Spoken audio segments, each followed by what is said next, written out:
Oi, gente, aqui é o professor Benedito Costa Neto e eu vou gravar essa aula para vocês. Vai ser uma aula um pouquinho mais curta, que o assunto também é um pouquinho mais breve. E essa aula é exclusivamente para a disciplina de História da Comunicação, do curso de Publicidade e Propaganda, do curso da Escola de Comunicação e Design da Universidade Positivo. Esse conteúdo vai ficar para o dia 16 de outubro para a turma da noite e o dia 19 de outubro para a turma da manhã. Vou lembrar duas coisas. Primeiro, que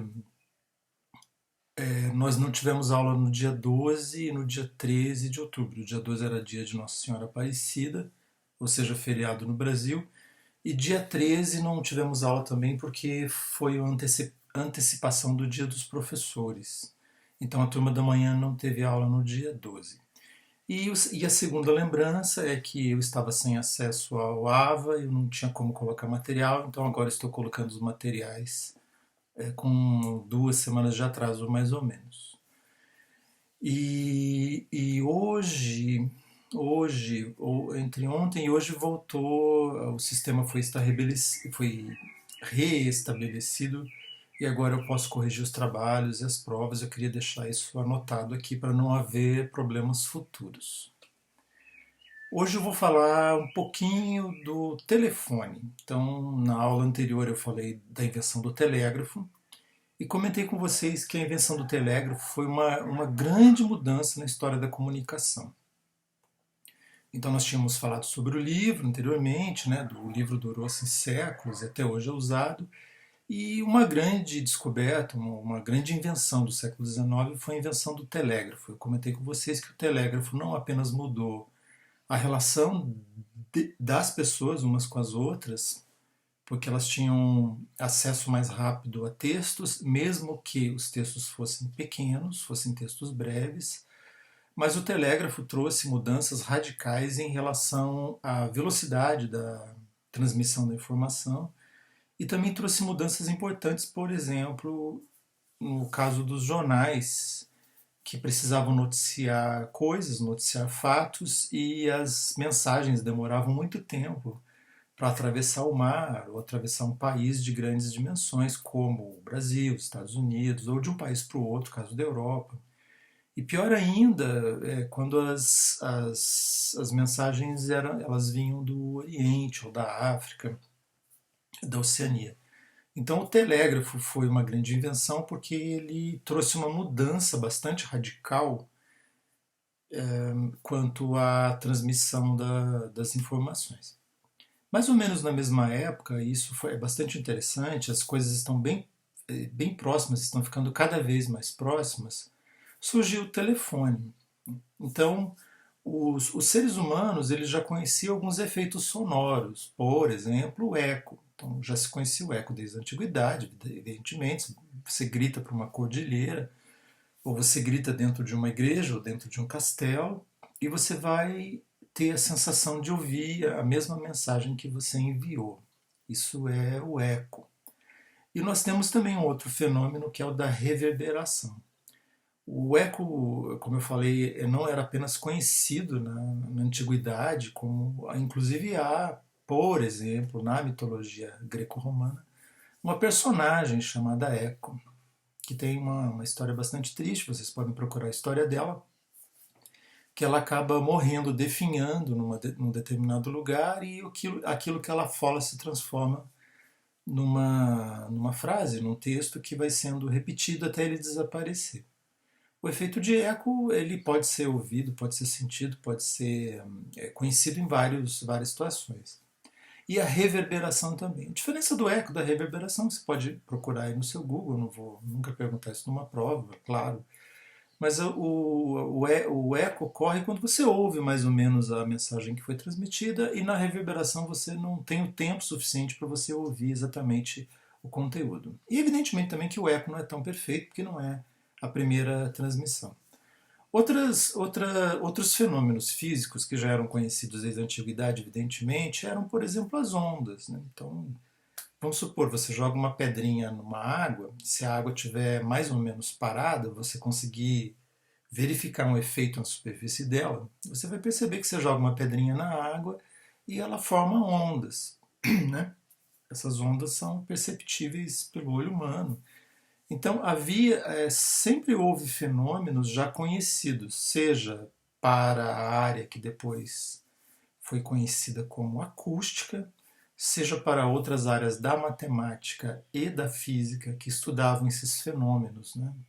Inclusive a parte da matemática que vai encontrar soluções gráficas, soluções matemáticas, expressões matemáticas para fazer uma representação desses fenômenos que são físicos. Mas ocorre que o telefone ele tem a ver também com esses fenômenos conhecidos, mas era difícil lá no século XIX, né? Não era o caso também, não é o caso hoje, aliás. Lá no século XIX era um pouco complicado você pegar um fenômeno físico do eco, da reverberação, e transformar isso num elemento que eu pudesse vender, inclusive no mercado, para as pessoas terem em casa. Seria muito legal, no século XIX já havia esse desejo, já havia essa necessidade também, que as pessoas pudessem falar à distância umas com as outras.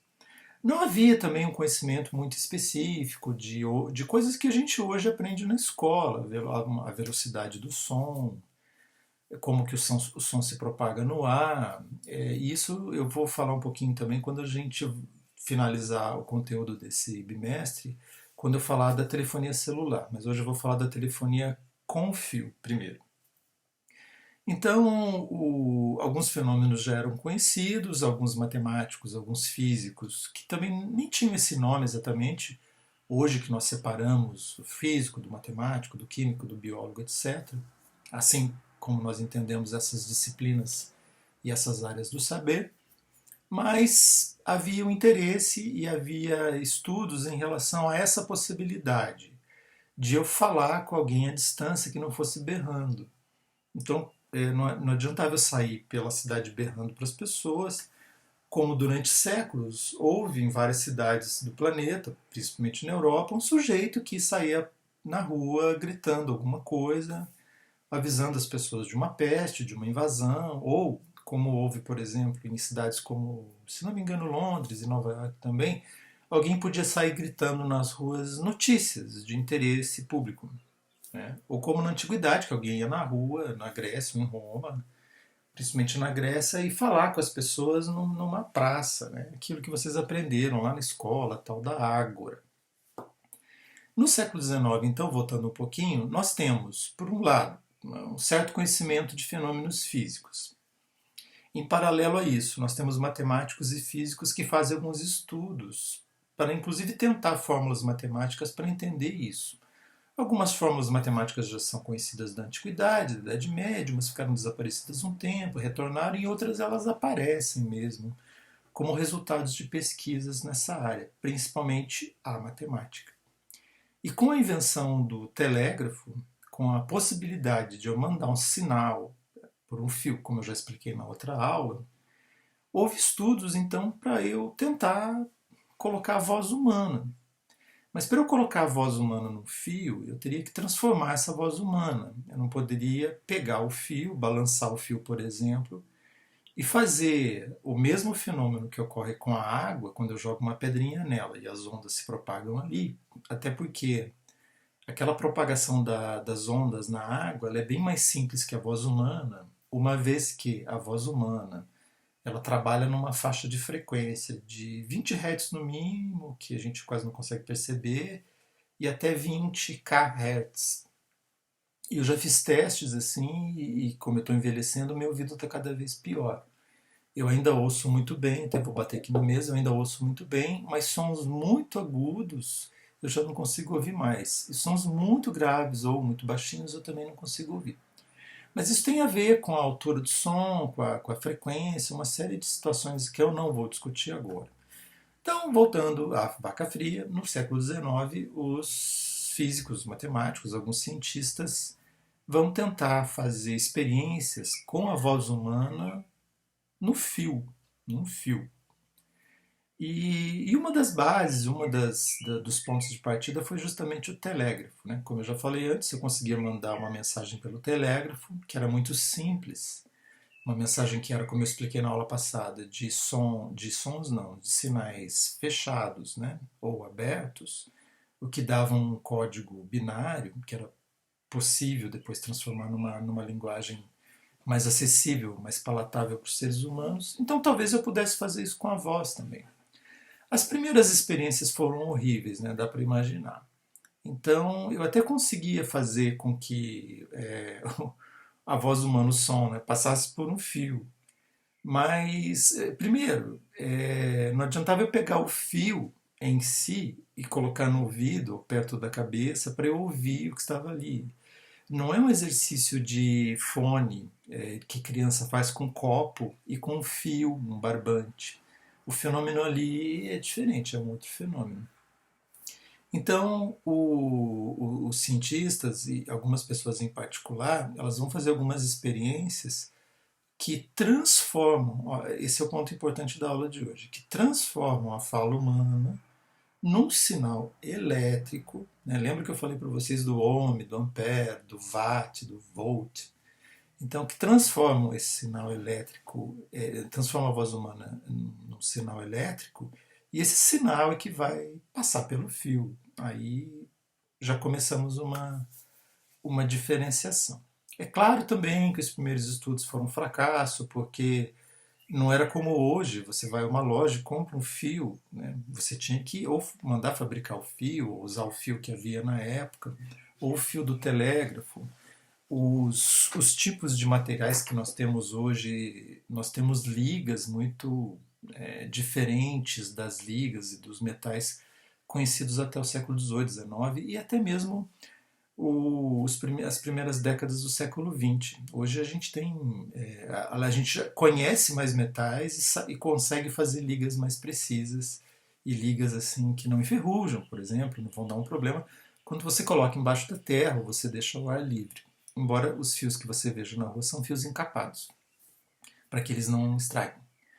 E aí houve vários cientistas que lidaram com isso. Hoje ainda há isso não é muito pacificado, mas há uma dúvida em relação a quem conseguiu fazer isso primeiro, se foi o Graham Bell ou se foi o Antonio Meucci. Antonio Meucci, um italiano que, se não me engano, morava nos Estados Unidos, depois vocês podem confirmar essa informação, mas um desses dois conseguiu um resultado melhor para o telefone.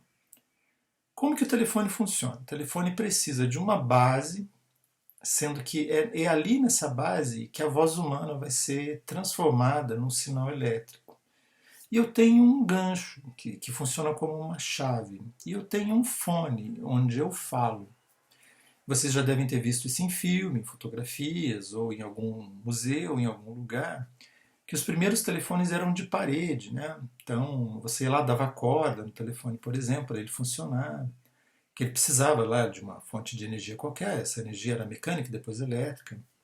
E depois surgiram outras baterias, tá? Mas assim, vamos com calma. Então o telefone ficava na parede, você punha um fone aqui num ouvido, no outro, enfim, falava ali e ele transformava a sua voz num sinal elétrico. Agora veja só, para eu falar com alguém, a outra pessoa também tinha que ter um telefone, concorda?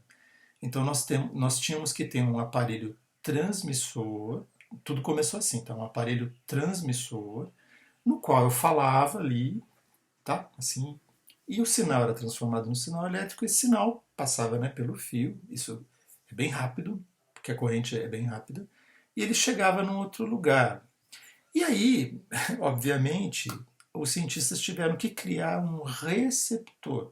Isso é muito importante para o que eu vou falar depois, do rádio, da televisão e da telefonia celular também, e da transmissão via satélite.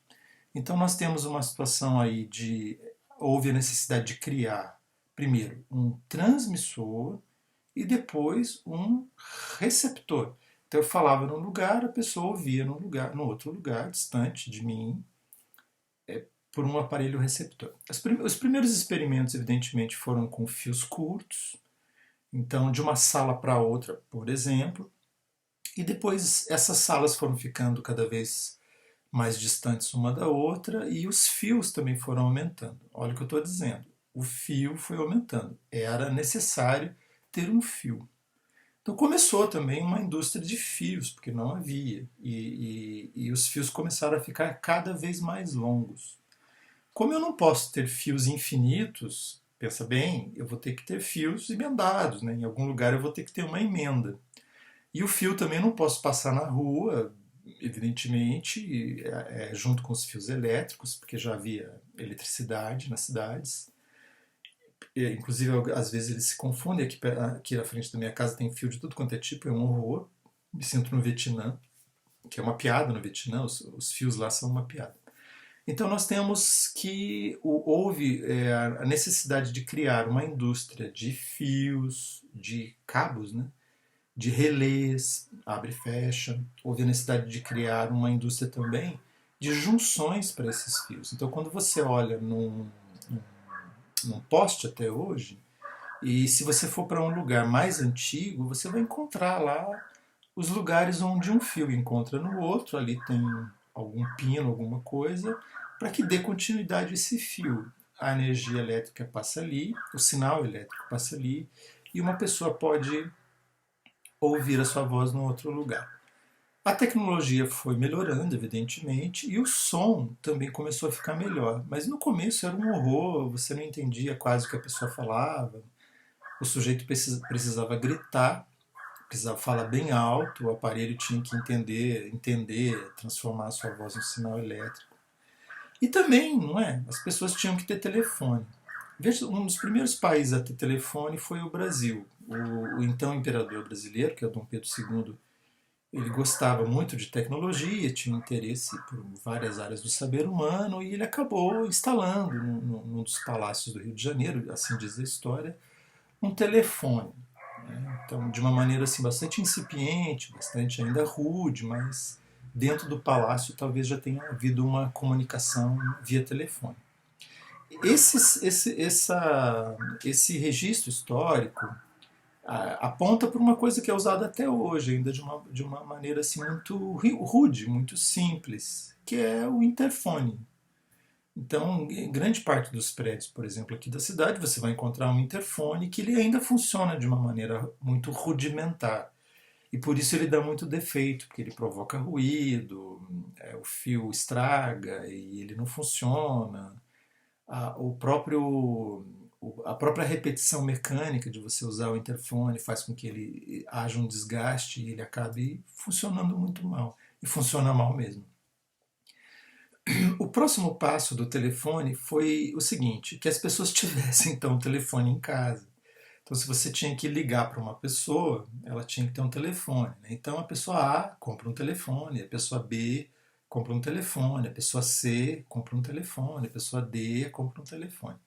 Mas chega uma determinada situação que eu não consigo falar com. Primeiro, eu não consigo falar com várias pessoas ao mesmo tempo. Isso é um problema da telefonia ainda, né? A não ser que hoje há outros sistemas eletrônicos, mas não elétricos para isso. Mas na época, quando o telefone começa a ser utilizado e começa a ser utilizado em larga escala, eu tenho a criação daí de companhias telefônicas. Por que, que isso acontece? Eu preciso conversar com a minha mãe, eu quero falar com a minha tia, quero falar com o meu primo, quero falar com o meu amigo, quero falar com a minha namorada, quero falar, enfim, com o meu patrão.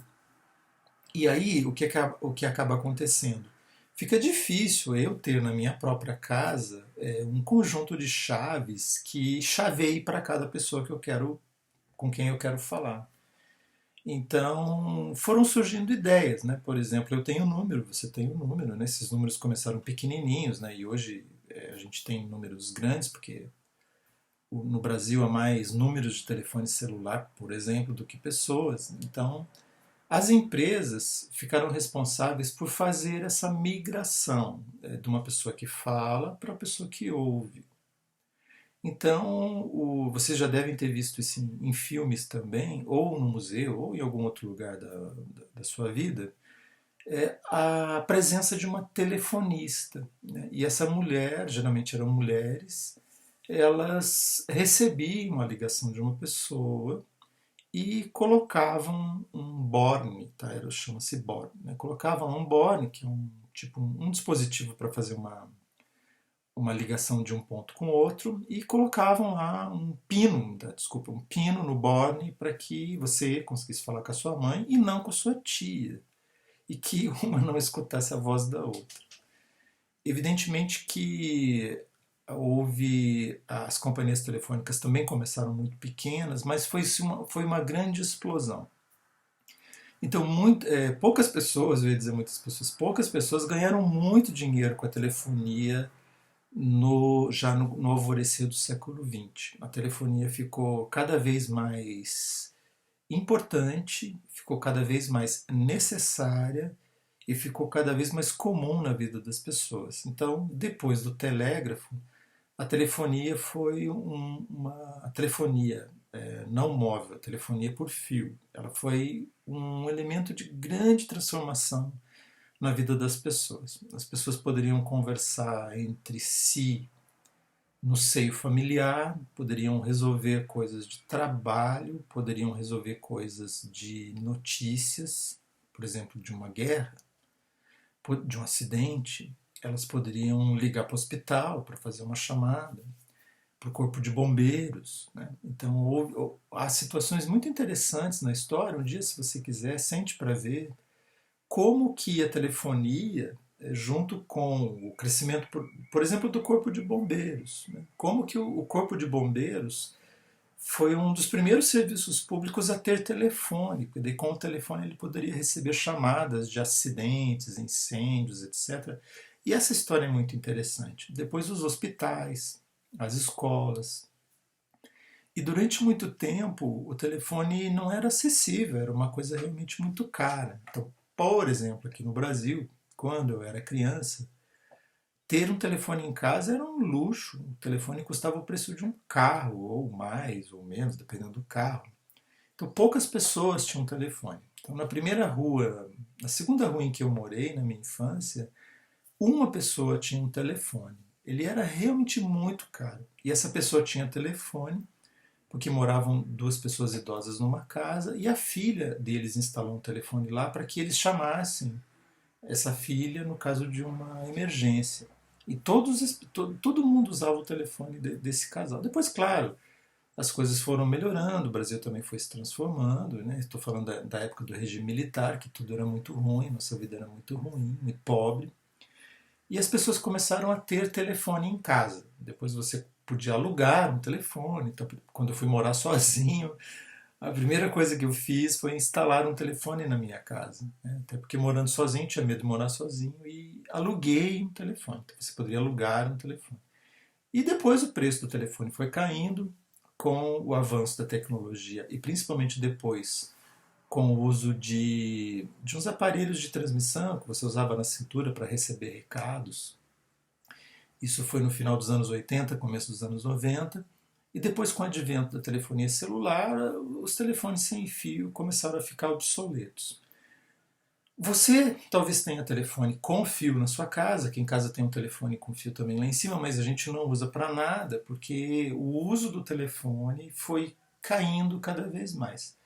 Mas muita gente ainda usa telefone com fio, algumas empresas usam telefone com fio, mas ele foi ficando caro e obsoleto também, e cada vez mais com dificuldades de ele ser remanejado, reaproveitado, de ter fios novos na rua passando pelos postes, ou em alguns países, ou em alguns lugares, assim, por baixo da terra.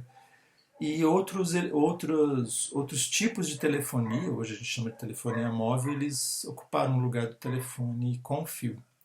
Mas durante décadas, né, vamos dizer, durante todo o século XX, o telefone com fio foi uma grande invenção humana. E ele mudou a nossa maneira de nos relacionarmos com as pessoas, com as empresas, com a indústria, etc.